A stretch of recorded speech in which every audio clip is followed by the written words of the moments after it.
আসসালামাইকুম সুপ্রিয় দর্শক, আমি শাকিল আর আপনারা দেখছেন বিশ্ব বাংলা কৃষি, সর্বদা কৃষকের পাশে থাকি।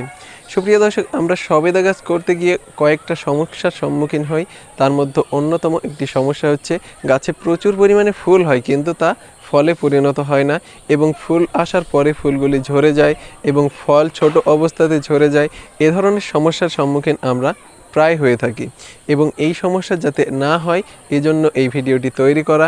এবং আমি সবেদা চাষ করতে গিয়ে যে সমস্যায় পড়েছি আর কিভাবে এটা সলভ করেছি সেটা আপনাদেরকে বিস্তারিত জানাবো এবং আপনাদের কাছে থোকায় থোকায় প্রচুর পরিমাণে সবেদা থাকবে। কিন্তু একটা সবেদার ভ্যারাইটি যদি আপনি রোপণ করেন এবং ছাদ বাগানের জন্য অ্যাপ্রোপ্রিয়েট হচ্ছে থাই অল টাইম সবেদা।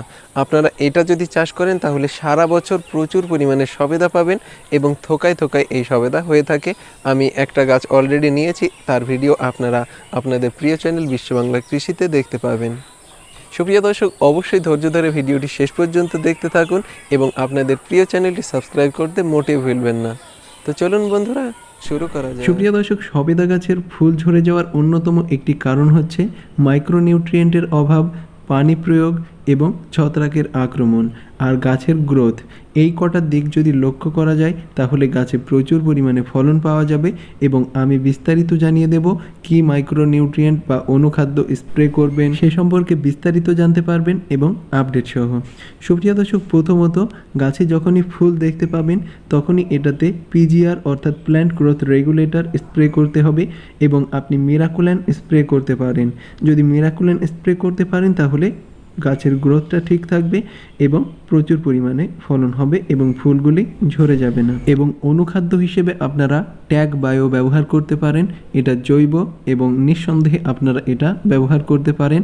এবং এখানে যেটা আমি প্রয়োগ করেছি এটা হলো ট্যাগ বায়ো, এটার রং কালো। এবং এই উপাদানটি প্রয়োগ করার পরে 5 থেকে 7 দিন বা 10 দিন পর আপনারা অবশ্যই গাছে ছত্রাকনাশকের স্প্রে করবেন। ছত্রাকের আক্রমণে ফুলগুলি ঝরে যায়, এই জন্য অবশ্যই আপনাকে ছত্রাকনাশক স্প্রে করতে হবে এবং যে কোনো গ্রুপের ছত্রাকনাশক আপনারা স্প্রে করতে পারেন। সুপ্রিয় দর্শক, গাছের পানিটা ঠিকঠাক প্রয়োগ করতে হবে। খুব বেশি মাটি শুকিয়ে গেলেও চলবে না এবং খুব ভেজা থাকলেও চলবে না, এটা অবশ্যই মাথায় রাখতে হবে এবং কিছুদিন পরের আপডেট দেখে নেব। সুপ্রিয় দর্শক, এখানে অবশ্যই দেখতে পাচ্ছেন ফুলটি ধীরে ধীরে ফলে পরিণত হচ্ছে এবং ছোট্ট একটি মটর দানার মতো ফল অবশ্যই দেখা যাচ্ছে। এই গাছটিতে ফল মোটেও হতো না, কিন্তু একটা পদ্ধতি আমি ট্রাই করেছি। আমি একটা বিষয় লক্ষ্য করলাম, এই গাছের নিউ গ্রোথ। আপনারা অবশ্যই দেখতে পাচ্ছেন এগুলি নিউ গ্রোথ হচ্ছে গাছের। এই নিউ গ্রোথ যদি হয় তাহলে যতগুলি ফুল থাকবে সবগুলি কিন্তু ঝরে পড়ে যাবে এবং এখান থেকে দেখলাম নতুন নতুন ডালপালা বার হচ্ছে এবং অবশ্যই দেখতে পাচ্ছেন এখানে 3-4টি ডাল আমি অলরেডি ছেটে দিয়েছি। এইভাবে নতুন যখনই ডাল বার হবে তখনই ছেটে দিতে হবে ফুল থাকা অবস্থাতে। যদি ফুল না থাকে তখন নতুন ডাল বার হতে দেবেন, কোনো অসুবিধা নেই। সুপ্রিয় দর্শক, এখানে দেখতে পাচ্ছেন এখানে নতুন ডাল বার হচ্ছে দুটো।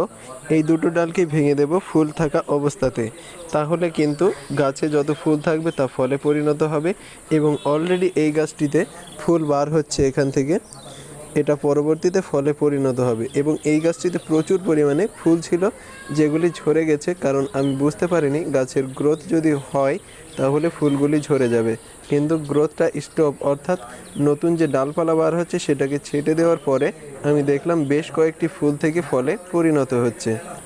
যেমন এইটি দেখতে পাচ্ছেন ফলে পরিণত হচ্ছে অলরেডি এবং এই ফুলটি পরে ফলে পরিণত হবে, আপনারা অবশ্যই দেখতে পাচ্ছেন।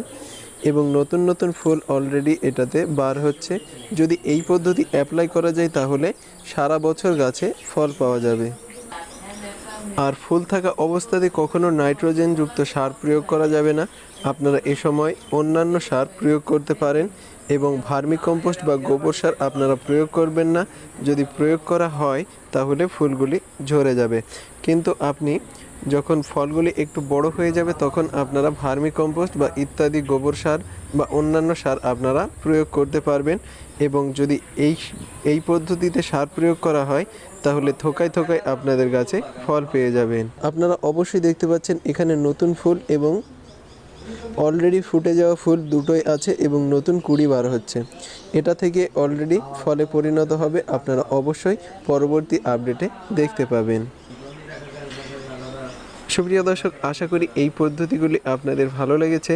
এই পদ্ধতিগুলি যদি আপনারা অ্যাপ্লাই করেন, আপনাদের গাছেও প্রচুর পরিমাণে ফুল এবং ফল হবে, আর আপনাদের যে ফুল ঝরে যাওয়ার সমস্যা এটা আর দেখা দেবে না।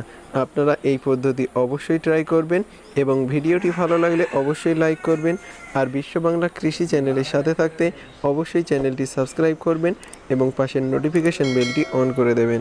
সুপ্রিয় দর্শক, ধৈর্য ধরে ভিডিওটি শেষ পর্যন্ত দেখার জন্য আপনাকে অসংখ্য ধন্যবাদ। থ্যাঙ্কস ফর ওয়াচিং বিশ্ব বাংলা কৃষি।